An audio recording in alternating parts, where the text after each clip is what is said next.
students, welcome to AIP Education at Study with Anas sir. Today I will be starting class 12 Political Science chapter number 3 समकालीन दक्षिण Asia. आज class की video में हम इस chapter की रिवीजन स्टार्ट करते हैं। तो पहला टॉपिक जो मिलता है वो मिलता है हमें क्या है दक्षिण एशिया। तो दक्षिण एशिया का जो शब्द है वो इन सब देशों को डिफाइन या फिर याद करने के लिए किया जाता है जहाँ पर इन सभी देशों की जरूरत होती है। वहाँ पे इन सभी देशों का नाम की बजाय एक नाम बोल दिया जाता है दक्षिण एशिया। तो ये दक्षिण एशिया के देश हैं, उनमें से कौन कौन आते हैं? पहला भारत, पाकिस्तान, मालदीव, भूटान, नेपाल, बांग्लादेश, श्रीलंका।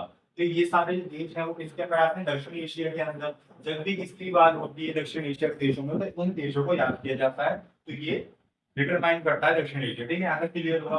फिर हमारे पास बात आती है दक्षिण एशिया के जितने भी देश हैं उसके अंदर राजनीतिक प्रणाली कैसी है। तो ऐसा नहीं है कि दक्षिण एशिया के जितने भी सारे देश आ रहे हैं उसके अंदर सेम ही राजनीतिक प्रणाली हो। सभी की राजनीतिक प्रणाली क्या रहती है? अलग अलग रहती है।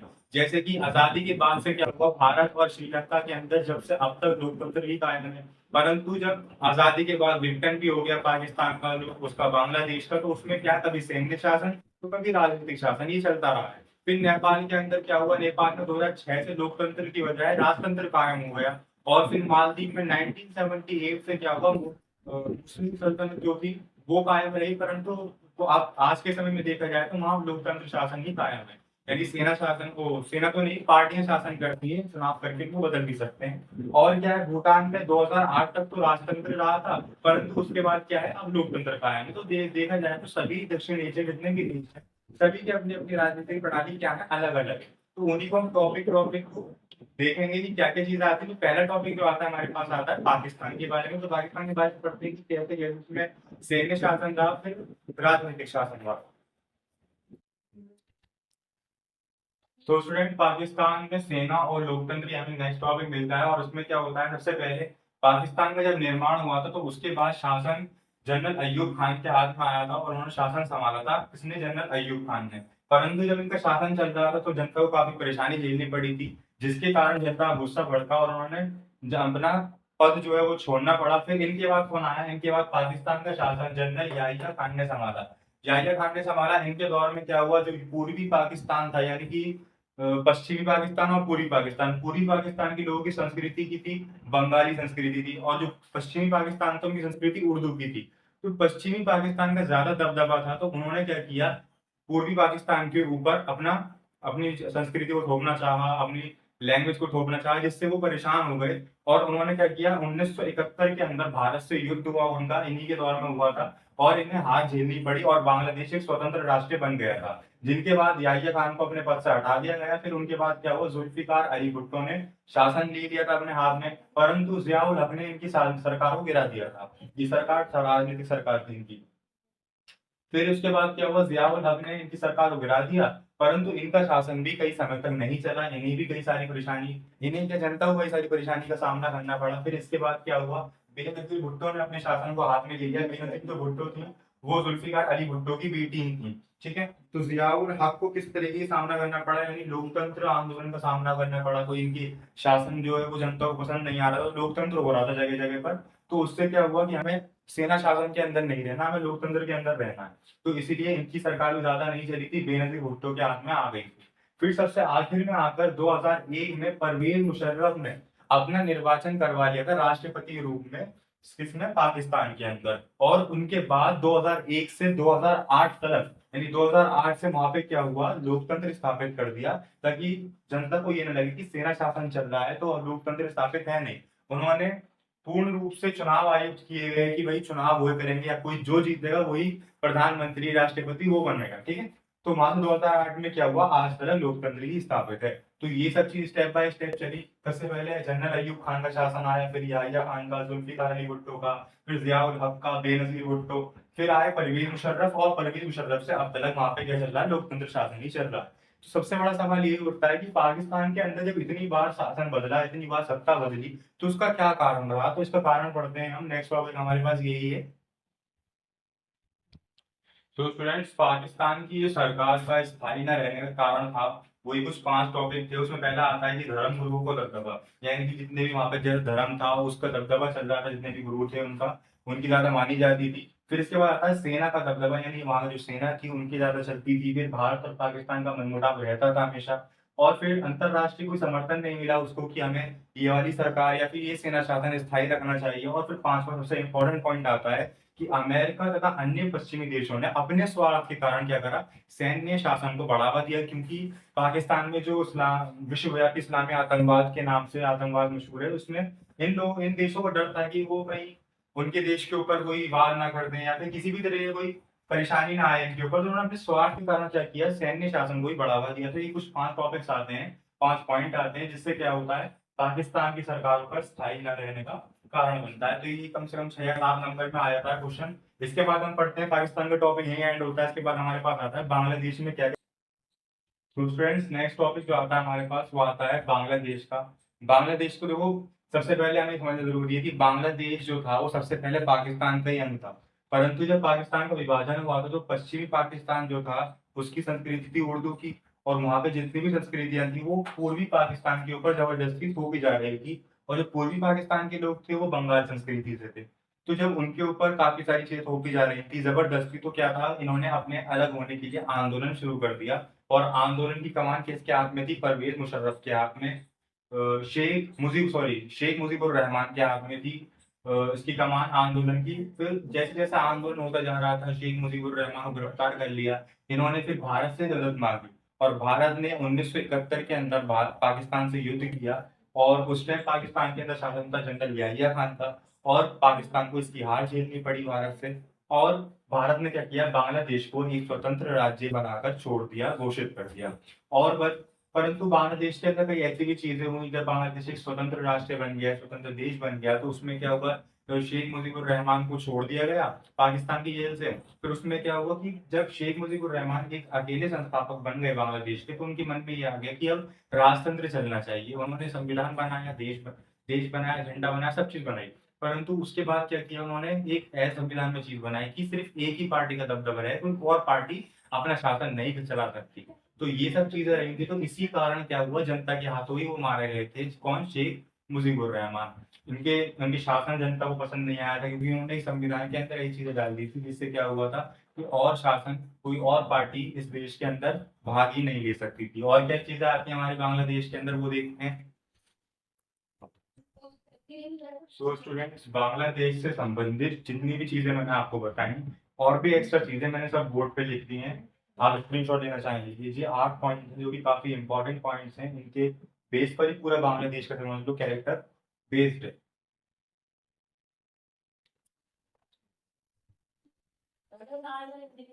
तो स्टूडेंट्स, इसके बाद हमें टॉपिक मिलता है नेपाल में राजतंत्र और लोकतंत्र। यानी कि नेपाल में पहले तो राजतंत्र चल रहा था, बट अब लोकतंत्र आ गया है। तो कैसे कैसे आया, देखिए, नेपाल में राजतंत्र में और लोकतंत्र में लंबे समय तक जद्दोजहद चलती रही। क्या राजतंत्र रहना चाहिए, लोकतंत्र रहना चाहिए। लोकतंत्र समर्थक जो थे उन्होंने आंदोलन लगातार वो करते रहे। इस तरीके से फिर क्या हुआ, नेपाल में राजा की सेना लोकतंत्र समर्थकों और माओवादियों के बीच, माओवादी को जो चीन के सबसे पहले नेता थे ना, उनकी सेना के बीच लंबा संघर्ष चलता रहा।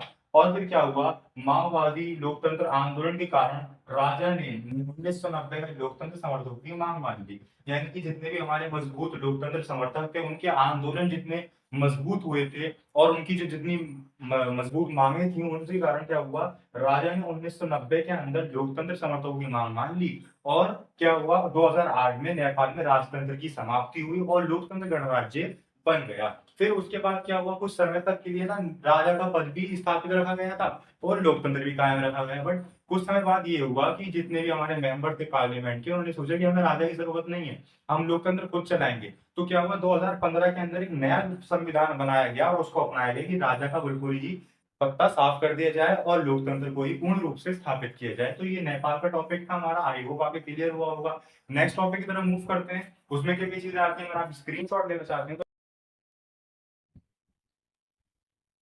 सो स्टूडेंट्स, नेक्स्ट टॉपिक आता है हमारे पास श्रीलंका में जातीय संघर्ष।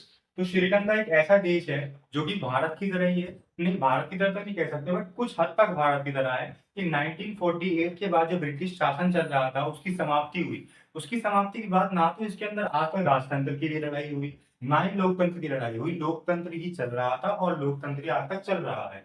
तो इसके अंदर जो थोड़ा संघर्ष हुआ थोड़ा बहुत, वो किसके ऊपर हुआ? जाति के ऊपर। यानी कि जो मोस्ट ऑफ द हाईलाइट जातियां हैं वो उसके अंदर कौन कौन सी श्रीलंका में? पहला तो सिंगली और दूसरा तमिल। ये हमने 10वीं क्लास के अंदर में पढ़ा था, हिस्ट्री के बुक के अंदर। दो जातियां थी इसके अंदर, पहला सिंगली दूसरा तमिल। सिंगली जाति वो लोग थे जो कि अपने आप को पूर्ण रूप से इस देश के मूलवासी मानते थे। यानी कि वो कहते थे कि जब से ये देश बना है इससे हम यहीं रह रहे हैं, हम यहीं के ही। और दूसरा तमिल लोग थे जो कि एक भारत का टुकड़ा या फिर एक भारतीय टुकड़ी कह लीजिए, जो कि वहां जाके बस गई थी। वो भी कई वर्षों से रह रहे थे श्रीलंका के अंदर, तो उन लोगों को तमिल बोला जाता था। तो कुछ समय बाद ये बात उठने लगी, जो वहाँ की लोकतंत्र पार्टियां थी वो दोनों को बराबर मानती थी, दोनों को सेम चीज देती थी, सरकारी नौकरी हो या फिर किसी भी चीज में हो, स्वास्थ्य में हो, शिक्षा में हो। तो उसमें क्या हुआ, सिंधी लोगों को ये बातें बुरी लगी।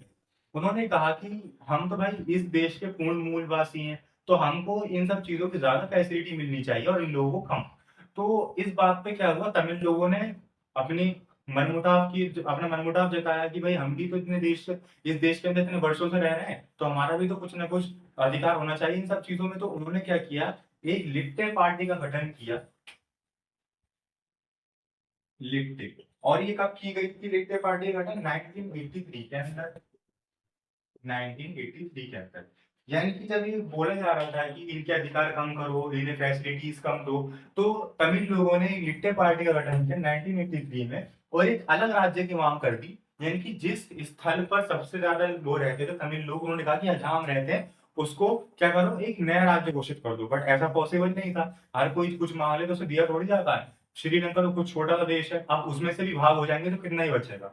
तो इसीलिए इस मांग को तो नामंजूर कर दिया। परंतु क्या हुआ कि धीरे धीरे इन सब चीजों में मतलब तमिल लोगों ने भारत से हेल्प मांगी कि हम आपके देश के लोग हैं, हमें थोड़ी सी हेल्प दीजिए। तो भारत में उस टाइम पर राजीव गांधी का दौर था, तो उन्होंने क्या किया, भारत से एक शांति सेना भेजी श्रीलंका के अंदर। कि और परंतु जो तमिल लोग थे श्रीलंका में रहने वाले, उनको ये लगा कि भारत हमारी तरफ से लड़ने के लिए सेना भेज रहा था, वो खुश हो गए। अब वहां पे जब गई तो वो सेना उल्टा ही उनको शांत करवा रही थी कि आप शांत रहो, आप शांत रहो। तो ये बात जो थी, पहली बात तो ये है कि जब सेना भेजी जा रही थी तो ये बात श्रीलंका को अच्छी नहीं लगी। श्रीलंका को ये लगा कि भारत हमारे आंतरिक मसलों पे दखल दे रहा है। और वहां के तमिल लोगों को इसलिए बुरी लगी बात, क्योंकि वो तो ये सोच रहे थे कि हमारी तरफ से लड़ेंगे। परंतु क्या हुआ कि वो उनको ही संभालने लगे, उनको ही चुप कराने लगे, तो इसलिए बात जो बैठी नहीं। और शांति सेना को कोई फायदा हुआ नहीं, वो वापसी अब बुलवा ली थी राजीव गांधी जी।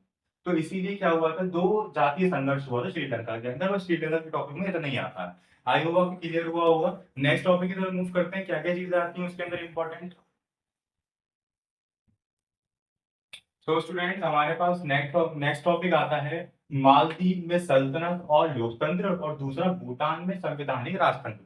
बट इससे पहले हम सोच समझते हैं कि जो श्रीलंका में जातीय संघर्ष चल रहा था, तो इससे उसकी अर्थव्यवस्था पे कोई इफेक्ट नहीं पहुंचा। यानी जितने भी देशों के अंदर किसी भी तरीके के संबंध चले, किसी भी तरीके के एक तरह से किया जाए आंदोलन चले, तो उनकी उससे अर्थव्यवस्था में काफी इफेक्ट पहुंचता था। परंतु श्रीलंका पे इसका कोई इफेक्ट नहीं पहुंचा। श्रीलंका जिस तरीके पहले अच्छा वर्क कर रहा था, वैसे ही वो उस स्थिति में भी अच्छा ही वर्क कर रहा था। तो ये उसकी खासियत है। ठीक है, अब बढ़ते हैं अपने नेक्स्ट टॉपिक के ऊपर, मालदीव में सल्तनत और लोकतंत्र। देखिए, जो शासन होता है वो होता है राजा का, हिंदू राजा का।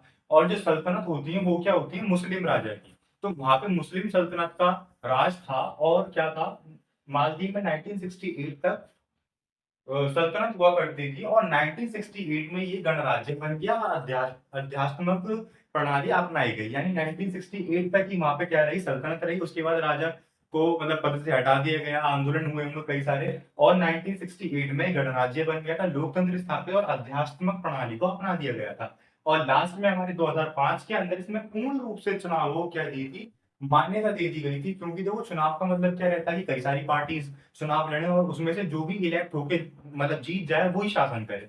परंतु जब 1968 के अंदर जब राजा का मतलब विघटन हो गया था, तो उसमें क्या था, सिर्फ एक पार्टी थी, उसका नाम था क्या, एमडीपी। और एमडीपी लोकतंत्र पार्टी थी, परंतु एक ही पार्टी थी। 2005 के अंदर कई सारी पार्टियां उभरी और उन सबके बीच में चुनाव हुआ। तो इसलिए कहा जाता है कि 2005 में चुनावों के बाद मालदीव में पूर्ण रूप से लोकतंत्र को मान्यता दी गई थी। तो बस इस टॉपिक में इतना ही। नेक्स्ट टॉपिक हमें मिलता है किसका, कि भूटान में संवैधानिक राजतंत्र। अब भूटान में संवैधानिक राजतंत्र चल रहा है, उसका मतलब क्या है, राजतंत्र चल रहा है संवैधानिक तरीके से।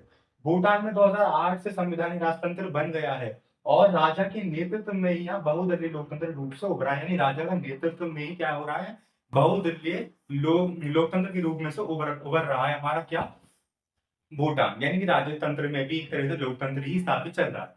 तो आज की क्लास के लिए इतना ही। आज की क्लास के अंदर हमने क्या क्या सीखा कि बेसिकली जितनी भी राजनीतिक प्रणाली थी हमारे दक्षिण एशिया के देशों में, आज की क्लास के अंदर हमने उन सभी चैप्टर्स का, सॉरी उन सभी टॉपिक्स का रिवीजन कर लिया। नेक्स्ट क्लास में हम पढ़ेंगे कि जितने भी हमारे भारत के पड़ोसी देश हैं उनके बीच में भारत के संबंध कैसे हैं। सो आई होप आपके आज की क्लास की वीडियो में सभी डाउट सभी चीजें क्लियर हुई होंगी। फिर भी अगर आपको वीडियो किसी पार्ट के अंदर, किसी भी टॉपिक के अंदर या मेरी किसी राइटिंग के पार्ट में अंदर किसी भी कोई डाउट हो तो आप मुझे कमेंट सेक्शन में जरूर बताएं, मैं उसको जरूर क्लियर करने की कोशिश करता हूँ। Thank you.